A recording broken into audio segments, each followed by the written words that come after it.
part when one of us runs out the door? Right. Yes. Except today it's Jill and she's already there. You know, when you think of fake palm trees and retro spaces, hotels and beaches that are so expansive, it really takes you about 10 minutes to get to the ocean. Only one New Jersey shore town really comes to mind, and that is, of course, Wildwood. Wildwood has undergone a renaissance over the last decade, and the 1950s doo-wop architecture has spurred the recent boom. Jill Horner is live in the famous Wildwood boardwalk with more. And Jill, if you bought in the last 10 years in Wildwood, you're doing pretty good. That's right. You really are. You know, Wildwood Crest, North Wildwood, and Wildwood make up the Wildwoods.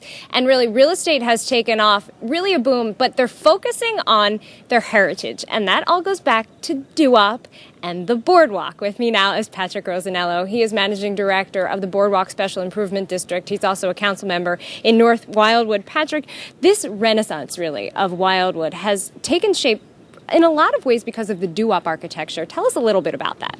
Yeah, that's right. The Wildwoods have the largest collection of 1950s-era architecture in the world. Mostly you see it in a lot of the smaller family-owned resort hotels in town. Lately, there's been a big effort to preserve some of those older hotels, but also incorporate that architecture, that style, into some of our new buildings here in town. And so that's really the core of that effort. The core of that effort, but we've also seen not only redevelopment, but new development. Yeah, that's right. Obviously, everybody knows about the residential housing boom. In the Wildwoods, we have some really exciting new projects coming online. We have an indoor water park with a 400-unit resort hotel attached to it. We have several new resort hotels proposed for Wildwood. A lot of exciting things on the boardwalk. So there's really been a lot of stuff going on in the Wildwoods the last few years. You're really building on that heritage, and part of what everyone remembers when they come to the Wildwoods, not only the doo-wop architecture and your expansive beaches, but it's right next to me, the Tram Car. Yes, the Tram Car. This is actually an original tram car. This tram car served the 1939 World's Fair in New York City. This is one of the original tram cars, and this summer, for the first time in 44 years, we actually built and put into service a brand new tram car. So this is the original one from the 1939 World's Fair, and next summer you're celebrating 70 years of tram cars on the boardwalk. Yeah, that's right. The trams started service in the boardwalk in June of 1949, so next summer will be their 70th season on the Wildwoods Boardwalk. All right, and really some beautiful beaches here. Do we need a beach tag for the Wildwoods? You do not. Free beaches. Oh, that's exciting. Yes. That's exciting. A change for many of the beaches we've visited.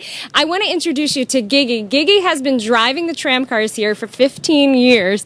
Gigi, you've taken thousands of trips up and down the boardwalk, 2 miles each way. What do you like about riding in this 1939 electric tram car? Well, it's very nice. I get to play the recording, watch the tram car, please. People ask me to do it, and I enjoy the people very much, and I enjoy the tram cars. Well, Gigi also told me that after his career as a military man and his career in the railroads, this is like a miniature version of what you used to do. Right. All right. Gigi, can you take us out with the famous saying from the tram cars?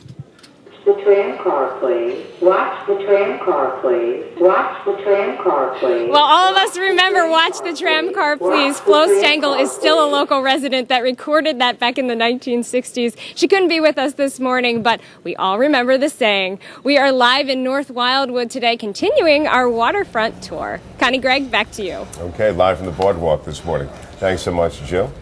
All right, time now is 8:25. Time to check the area tabloid newspapers. Alrighty, so let's start with the New York Post, earning perhaps the most clever headline of the year.